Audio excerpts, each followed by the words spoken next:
Hi, everyone. As Rebecca said, I'm Aaron Sodickson. I'm delighted to be back here at the UCSF Symposium, and thank you, Rebecca, for the invitation to participate. So my talk is entitled Radiation Risk Estimation and Radiation Concerns in Frequent Flyer Patients. Can imaging history influence decisions about recurrent imaging?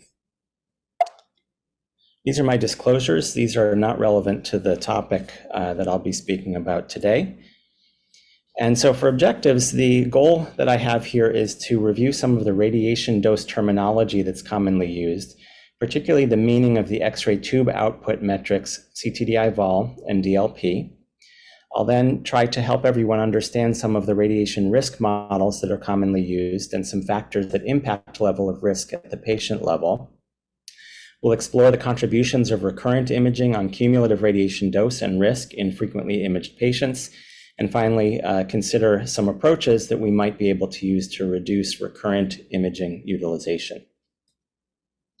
So for starters, the way I like to think about radiation risk to patients is really as a drop in the bucket, because the dose and the associated cancer risk of any individual imaging exam that we do is typically quite small. But to contextualize this, we need to understand how large is the bucket of risk that we're adding to here. We should recognize that that bucket of risks starts at about 42% full for all US patients, meaning that about 42% of us will develop a cancer at some point in our lifetimes. And the radiation risks that we add on top of that baseline level of risk. Now, we know that the dose that we impart for a specific exam increases its risk. And we have experience with some of the unfortunate atomic bomb survivors that large radiation doses, single one-time acute radiation exposures, can impart significant increased cancer risk. But this isn't really what we do in imaging. We tend to use small drop size, and we tend to use them more than once. And so we also have to think about how frequently are we adding these additional incremental risks from our imaging to a given patient over time. This lends itself to a couple of different ways in which we might be able to have an impact. The first is, what can we do to reduce the drip rate? And the next is, what can we do to reduce drop size? Drip rate really refers to interventions that we can perform before the scan. So are there imaging algorithms, ideally based on good evidence, that we can use to do less imaging? Can we build decision support tools that factor in appropriateness or maybe even radiation risk to reduce our utilization? And are there scenarios in which we can consider non-ionizing alternatives like ultrasound or MRI, as long as those exams are capable of providing the clinical information that we need? The other category of interventions are those to reduce drop size. And this is really what we can do as radiologists with our technologists and manufacturers to reduce the dose for each scan. And this is really our mandate to dose optimize our protocols to find the sweet spot between the lowest exposure that's appropriate for the given clinical scenario, while still providing a robust diagnostic quality exam every time. Let's talk now about some of the commonly used radiation terminology, because it can be a little bit confusing. And so let's start with absorbed dose, which refers to the energy absorbed by a given tissue divided by the mass of the tissue. This is measured either in units of gray or rad, with 1 rad equaling 1/100th of a gray. We move on then to equivalent dose, which is a term that's intended to reflect the biological effect of ionizations in tissue. So it includes this quality factor, this multiplicative quality factor that depends on the type of ionizing radiation used. It's basically how many ionizations occur per particle of that type of radiation. For what we do in diagnostic imaging, the quality factor is 1 for X-ray and gamma ray. So that means that the numerical value of the equivalent dose is the same as absorbed dose, but just to make it a little more confusing, we switch from gray to sievert or from rad to rem. But again, the numbers are going to be the same. Finally, we have effective dose, which is also measured in sievert.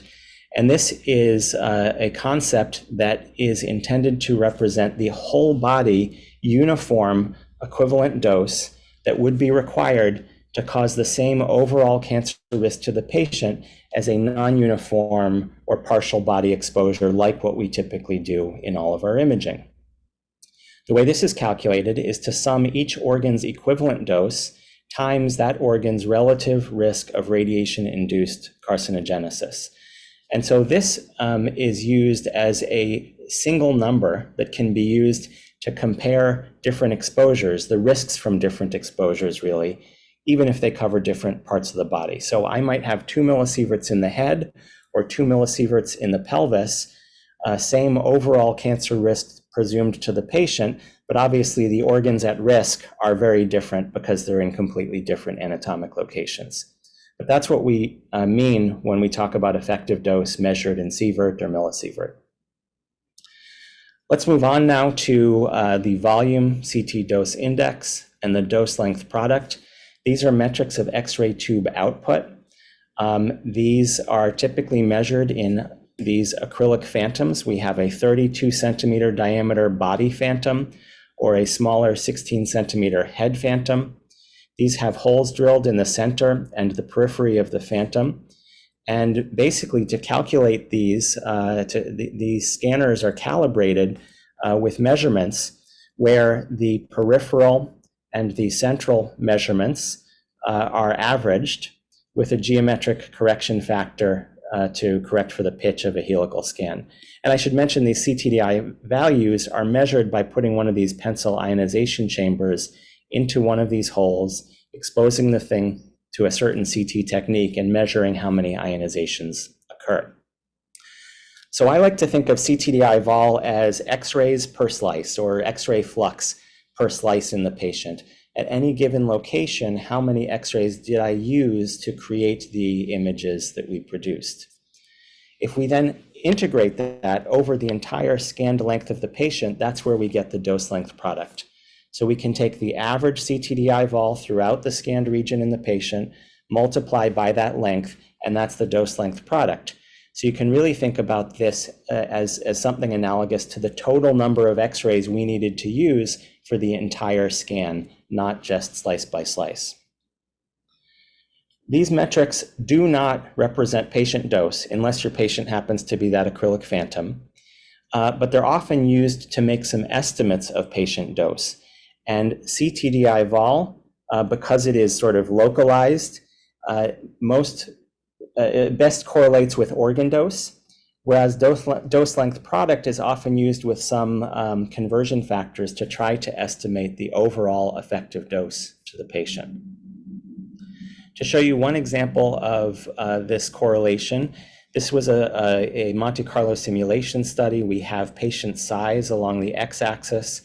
On the y-axis, we're plotting the ratio of organ dose to CTDI vol. And this was a study looking at the doses to all of the upper abdominal organs, basically. And so you can see where this ratio is 1, for patients of this size, the CTDI vol actually very closely resembles that of the organ doses to these upper abdominal organs. For larger patients, the organ doses decrease. You can think of this as these patients shielding their internal organs with more peripheral soft tissue. And in thinner or smaller patients, you can see that the organ doses increase above that of CTDI vol, really just because we are depositing more of that incident X-ray energy directly into those solid organs. So some caveats need to be used, right, when trying to convert CTDI vol to actual organ dose, but there are methods to do that. The conversion of dose length product to effective dose is really quite poor on a patient by patient level. I'm sure you've heard of these conversion factors or K factors, where we can multiply the CTDI vol in the chest by a certain K factor and you end up with a millisievert value.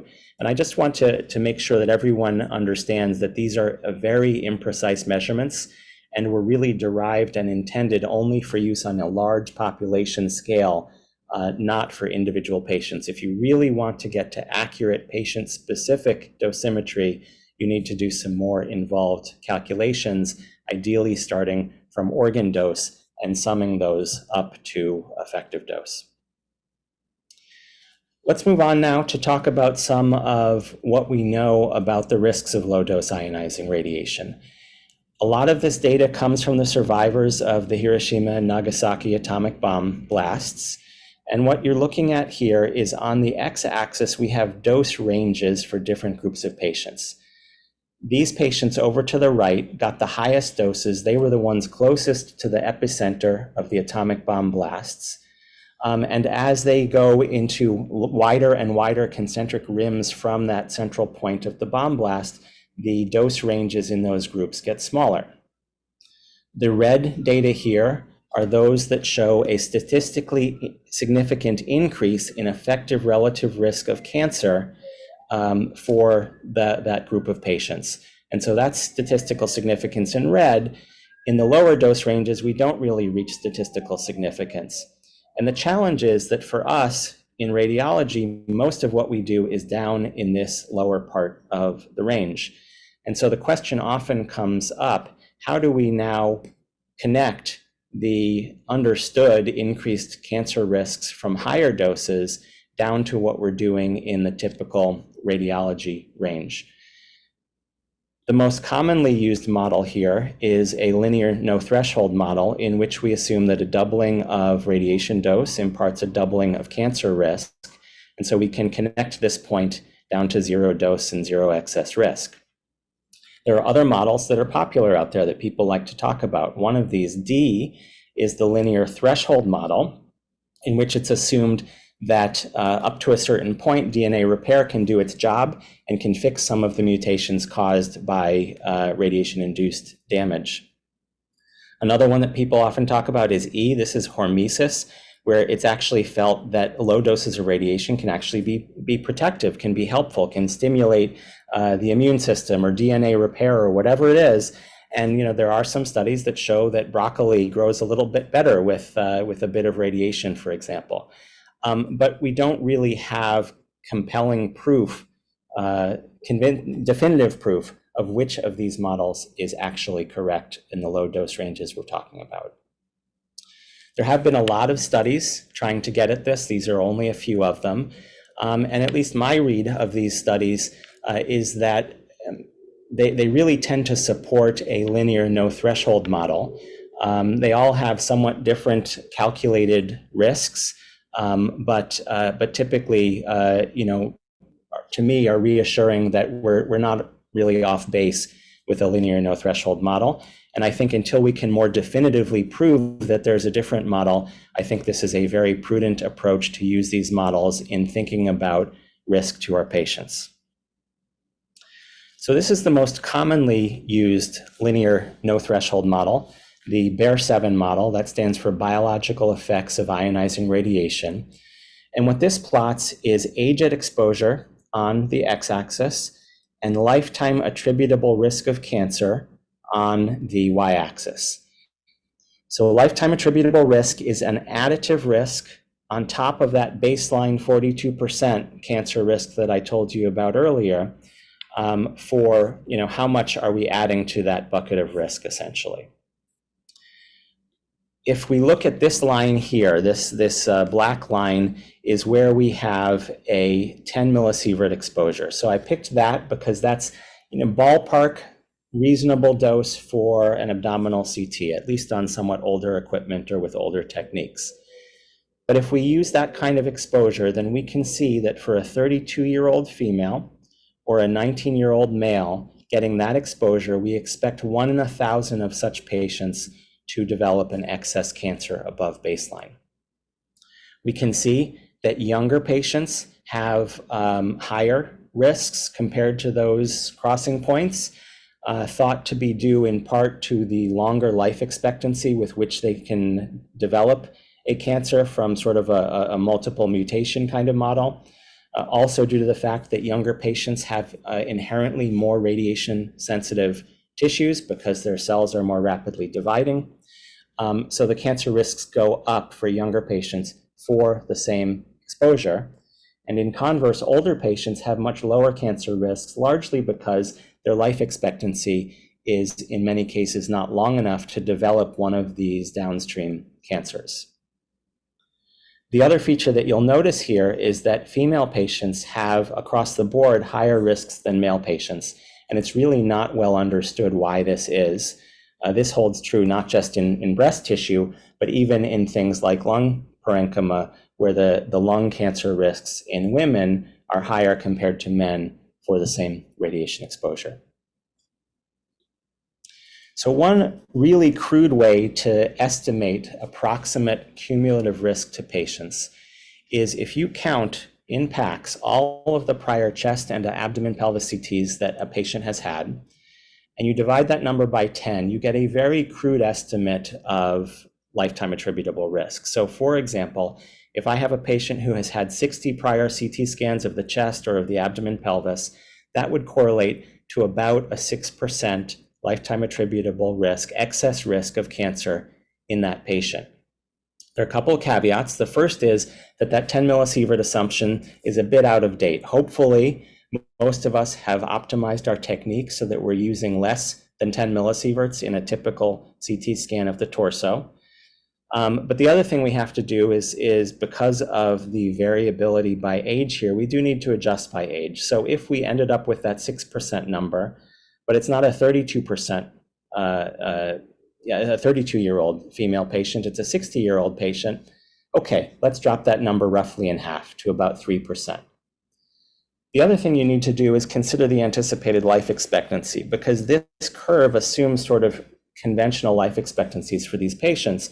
But if you have a 60-year-old patient who's in the ICU on his or her deathbed, we really don't need to be concerning ourselves with the radiation exposure because they will not have long enough remaining life expectancy in which to develop one of these radiation-induced cancers. And then finally, I'll talk a little bit more about this later. I think it's important to balance cumulative benefit against cumulative risk of cancer, and we'll talk more about that. This is now a study that we did back in 2008, 2009, trying to get a handle on the frequent flyer problem. We all know these patients, particularly if you work in an ER like I do, where you start seeing the same name every other week, or you look in packs and there are a lot of scans that patient has had. And we wanted to get a sense of how big is this problem.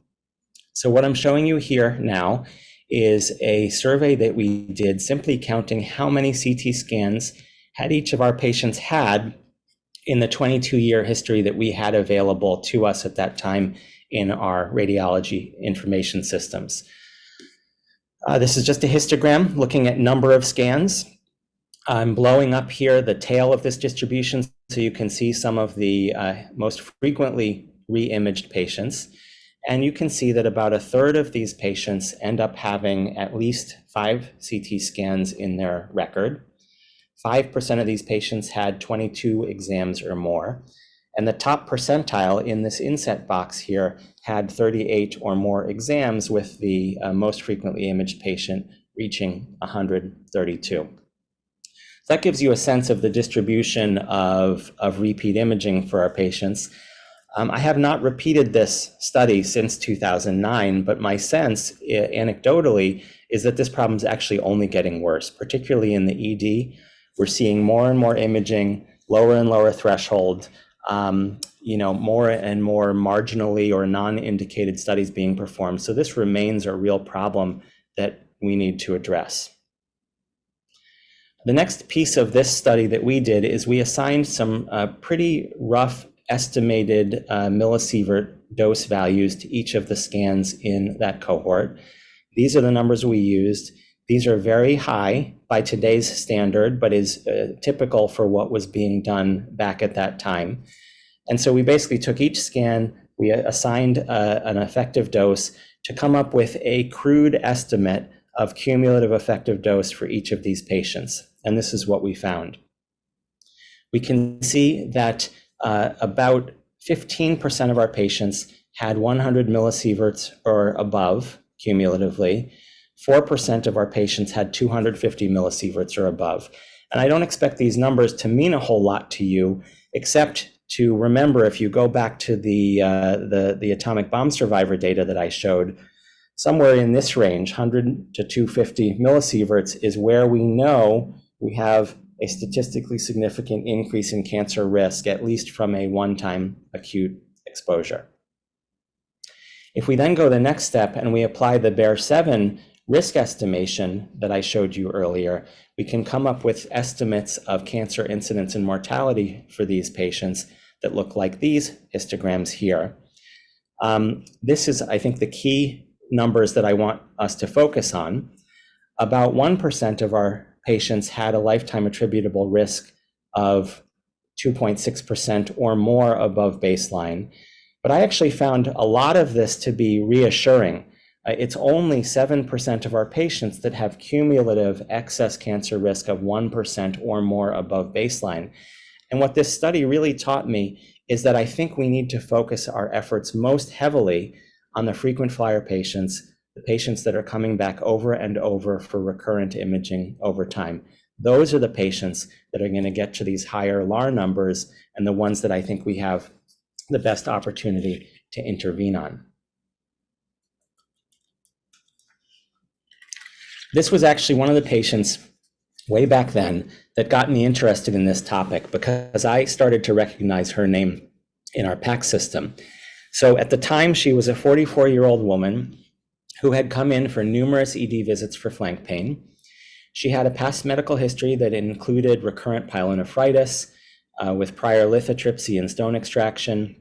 She also had a remote history of ulcerative colitis that had led to a proctocolectomy.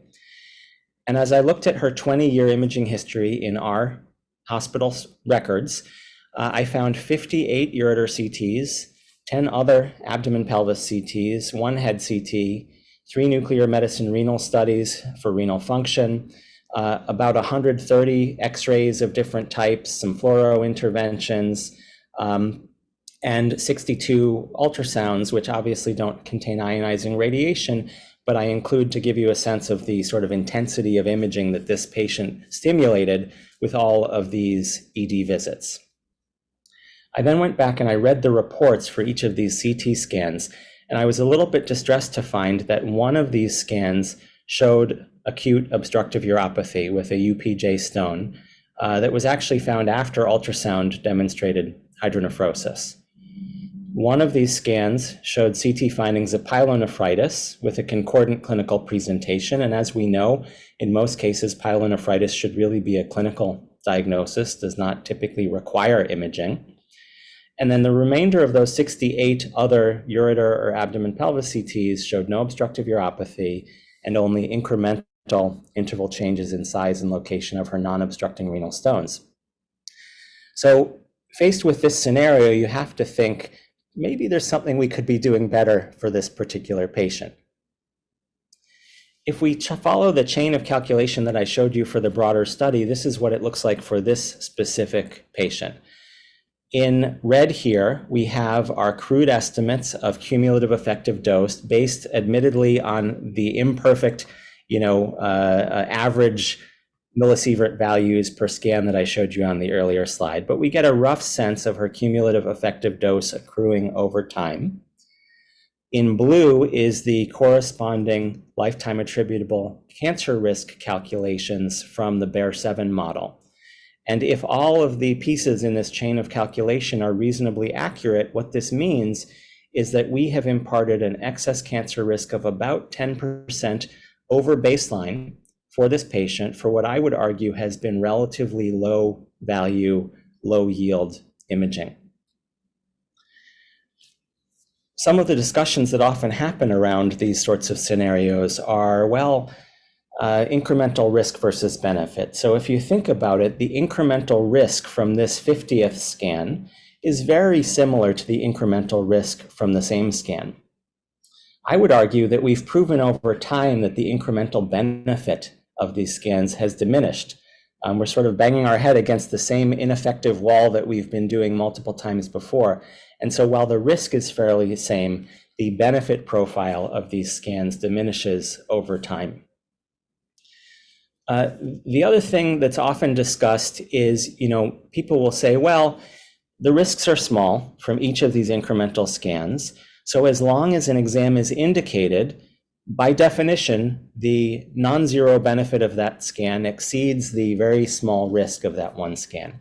And this is a little bit of a problematic discussion for me, because for anybody who practices clinically in a scenario like I do in the ER, we know that there are a lot of exams that are very marginally indicated. There's a lot of shades of gray here.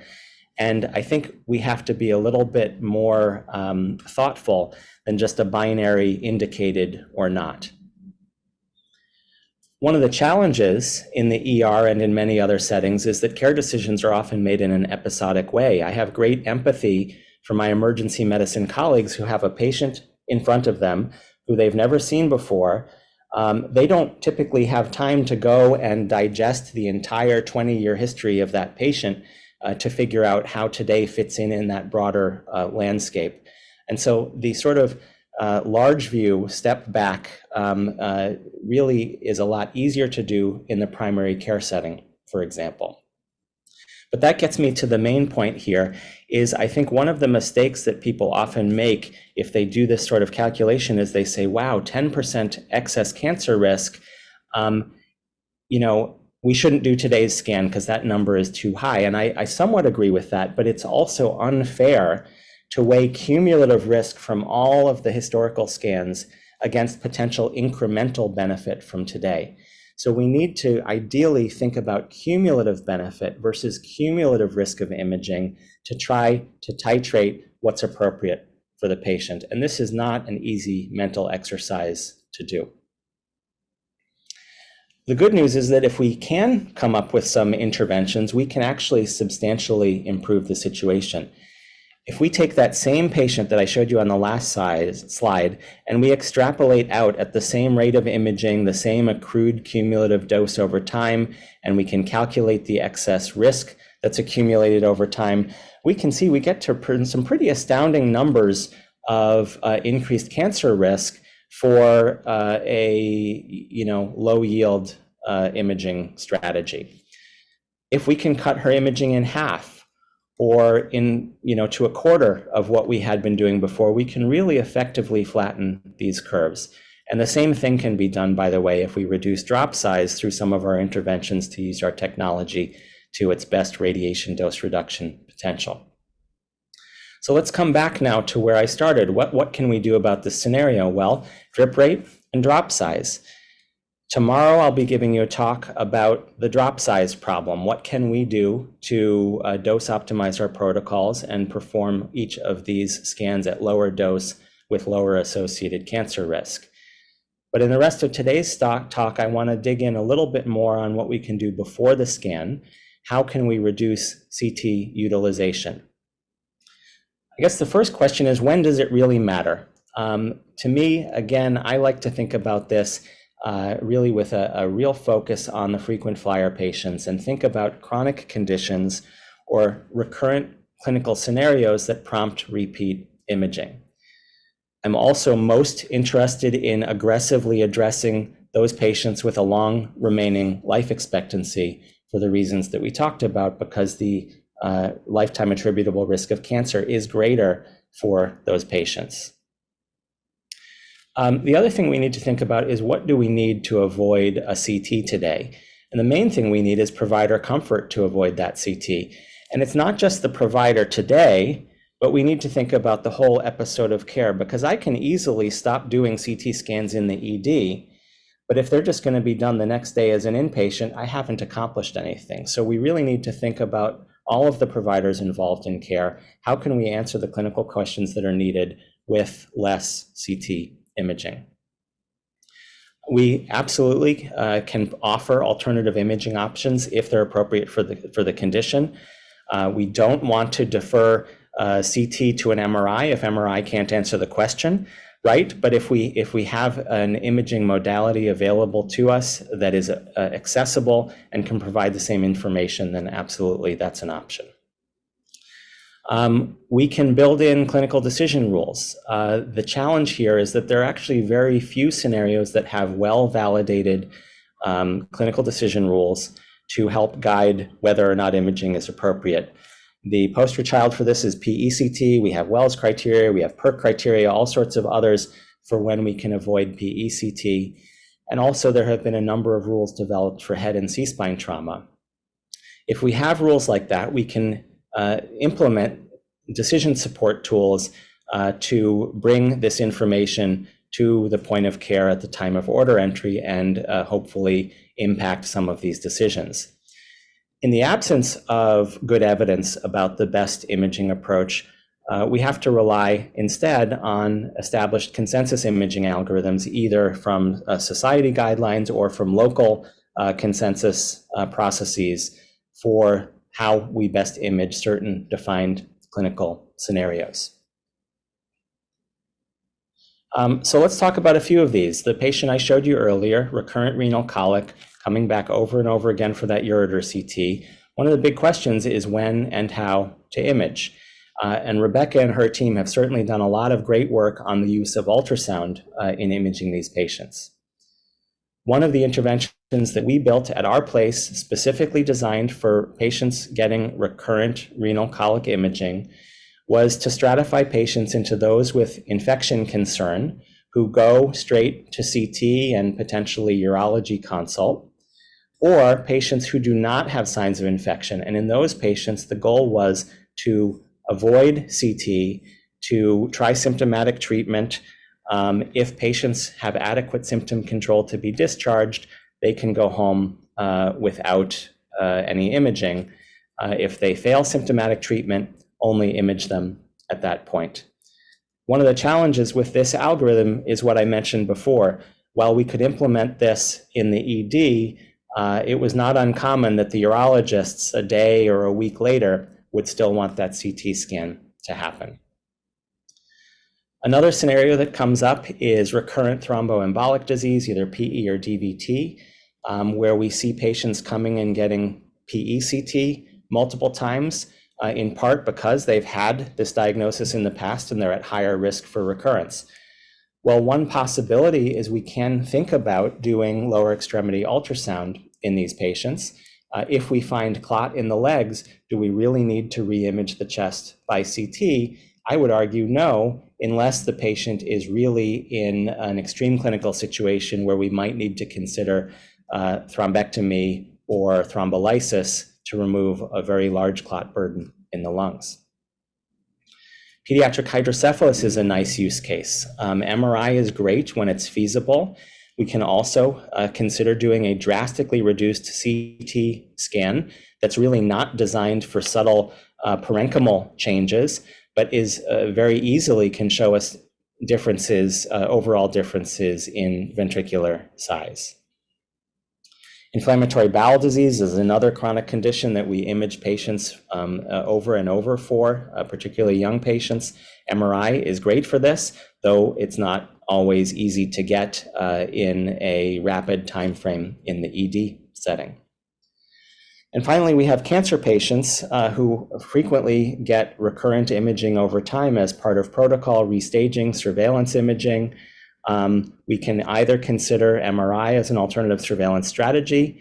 Are there scenarios in which we can lengthen the interval between these scans? Some cases, maybe. In other cases, the interval between these scans has really been determined based on the typical growth rate of these types of cancers. So none of these are easy to do, by the way. These require a lot of institutional will and championing, a lot of stakeholder discussions to get on board with some of these approaches. But I will end there. So I've tried to give you a little bit of a flavor of some of the things to think about here. And I think that we might have time for some questions at this point. Thank you, Aaron. That was really a terrific presentation. I'm not a big fan of the point counterpoint, but I think it'd be fun to have a point counterpoint with you, and we could sort of discuss some of the details. All right. I'd love to have you tell us, that last slide I thought was pretty impressive, of identifying areas that we could clearly reduce unnecessary CT or repeat CT imaging. How have you rolled those out? How have you gotten your sort of the referring clinicians on board for these? And have you been successful at reducing imaging. The last example in cancer patients take a lot of time on our scanners for doing a lot of Yeah. scans. We've been able to reduce the repetitive imaging in these groups. Yeah, so Rebecca, I'll be honest with you. These are brainstorms here. I cannot claim that we have been successful in many of these areas. I think the restaging interval is a really tough one because a lot of these cancers have sort of well-defined protocols for how often the follow-up should happen. I think this one is one that's hard to do on a local level. I think that if decisions are going to be made about lengthening surveillance imaging timeframes, that belongs probably at the society level, and including, of course, the input of the oncologists that are involved in treating those patients. So we have not tried to tackle that one. I think it is one that would require higher level attention. There have been some cost effectiveness studies trying to look at what would happen if we change these surveillance intervals. And the ones that I've seen, at least, end up being dominated by the small number of patients that have recurrence. The increased cost and societal cost, basically, of those approaches is driven up so much by the recurrences that that tends to be what keeps these follow-up intervals shorter because of the desire not to miss early recurrence. I think we don't touch on those issues in this conference. I think we would need another whole conference. But I think to come up with those protocols that are driven by evidence, as you Yes. said, will really require buy-in from multiple specialties to sit at the table together and decide, you say cost effectiveness, which is absolutely one part of it, but just the effectiveness. Are we helping or hurting patients by doing so much surveillance? And I think it's a complicated question. And I think in the absence of really good evidence and guidelines, everyone just does something different. And Right. I don't think that ever serves our patients that well. So I agree. I think we need our organizations to get at the table together and decide sort of what is optimal practice. And then we can decide how we're conforming to it. But without that guideline set out in front of us of how to image patients with early stage breast cancer over the course of their diagnosis and treatment, it's really impossible for any one of us or one of our hospitals to be sure we're doing the best thing. Right. No, I agree. Some of these other ones I think are more feasible at an institutional level. I have certainly seen some very effective efforts around use of MRI for these indications, and particularly Crohn's disease and pediatric hydrocephalus. Those have been very successful at some institutions. Certainly require the will and the championship to push those forward. But those can't be done as a one-off. Those need to be established pathways built in consensus with referrers and radiologists to make those sorts of systems work effectively. Renal colic is an interesting one, and I should defer to you or give you a chance to speak here, Rebecca, because you've been so productive in thinking through these different strategies. And I'll make a little bit of a provocative statement so that you have a chance to talk here, which is that, when we were designing this algorithm, you'll notice ultrasound is not in the list here. And the reason for that was that for our referrers, everyone always wanted to see the stone. And it's the minority of the cases in which you actually find the stone itself. So if we have an ultrasound where we see hydronephrosis but can't find the stone, everyone wants to know, where's the stone and how big is it? If we have an ultrasound that doesn't show hydronephrosis or stone, we have a patient in our ER with unexplained abdominal symptoms. Those patients get CT. So, most roads led to CT. And I know you've done work showing that that's not always the case in a real world scenario, but I think I'd love to hear from you or have the audience hear from you about your thoughts on that topic. I would say two things. First, I would say for many patients, an ultrasound will result in the same outcomes as a CT in terms of how long they're in the hospital, their pain, their subsequent treatment. In terms of what actually happens in clinical practice, I'm afraid I have to say that what you've just described is true. And ultrasound has really not changed in the last 10 years. And CT scanning for these patients with a recurrent renal colic has continued to rise. There was just a paper in JAMA Internal Medicine that both described that results. And I was asked to comment on the results, the comment to say, there's been no change. What do we do about that? And it was very disappointing to look at the new evidence. And it is a case where many societies have come together, including the American College of Radiology, the urology, the emergency medicine groups, and they all agreed on a number of ways to start and end the workup with ultrasound and not use CT. So even with sort of higher level agreement, we still haven't changed practice. So I propose some ways in that editorial that we might change practice, but so far we really have not. Disappointing. Yeah. There are a couple more questions. I think you have a few minutes I would love to hear. Yes. Let's say I'll read through them quickly.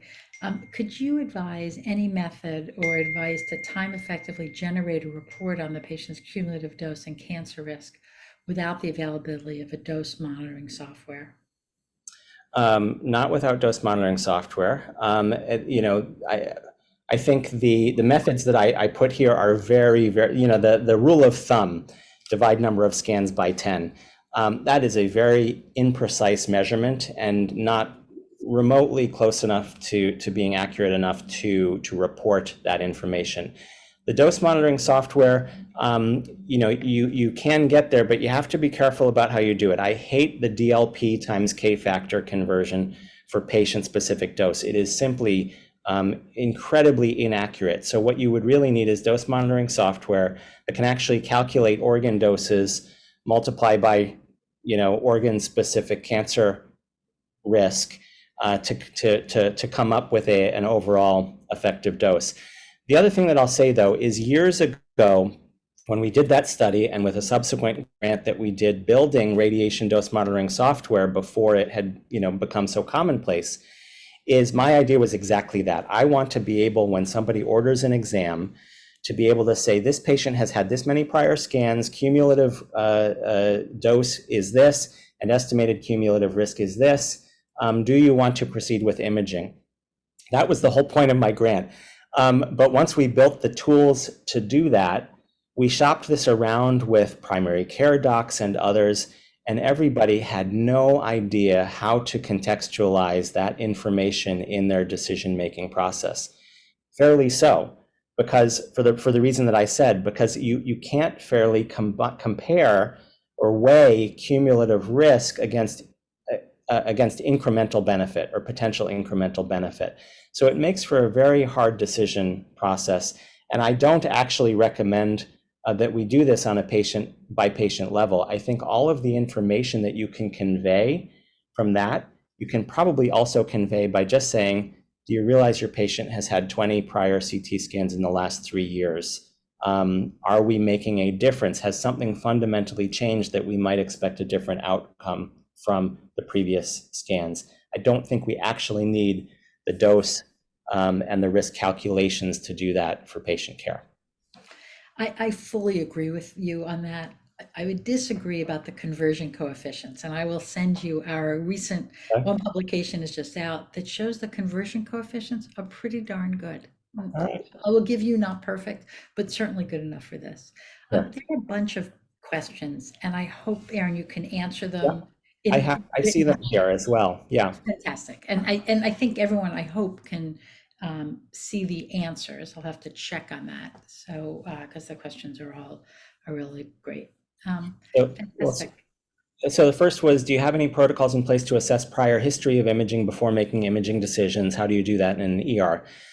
So really the only way that we have to do that is, at least at our academic center, we still have our trainees protocoling studies. And part of that process is to look at, how much imaging have these patients had, and is this does this scan make sense for the clinical scenario? But we do not have tools that nicely aggregate all of that information for our benefit. So no, it would be nice to have tools that summarize the history, both in terms of imaging history and results of those imaging studies. We don't have an effective solution for that. The next question was, do you think radiologists should play the role of gatekeeper to reduce unnecessary imaging? I think that we do have a role to play there. I think, we can have some success patient by patient. If there's a particular patient where imaging doesn't make sense, we can intervene there. But, for those who have been involved in those discussions, they're often very frustrating. And I, as the old guy in the reading room who's been around for a long time, can be a bit more effective at that than a first or a second year resident who don't, have the relationships built yet. By far the more effective way to have a larger impact here is with the kind of collaborative discussions with stakeholders on the other side, so that we can say, we've got this population of patients. Can we design an imaging algorithm, whatever it might look like, that addresses this scenario, so that we can avoid the need to have these recurrent discussions over and over again. To do that, though, you need to define the scenarios very tightly, and you need to come up with, intended sort of interventions. I think we need to stop here. Thank you. Okay. And if you could possibly type answers to the few I will questions do that are that. left. I will Again, do that. Thank you so much. And if All you could right. please Thanks. stop sharing, and Yes, we'll move on. All right. Thanks, Rebecca. Fantastic.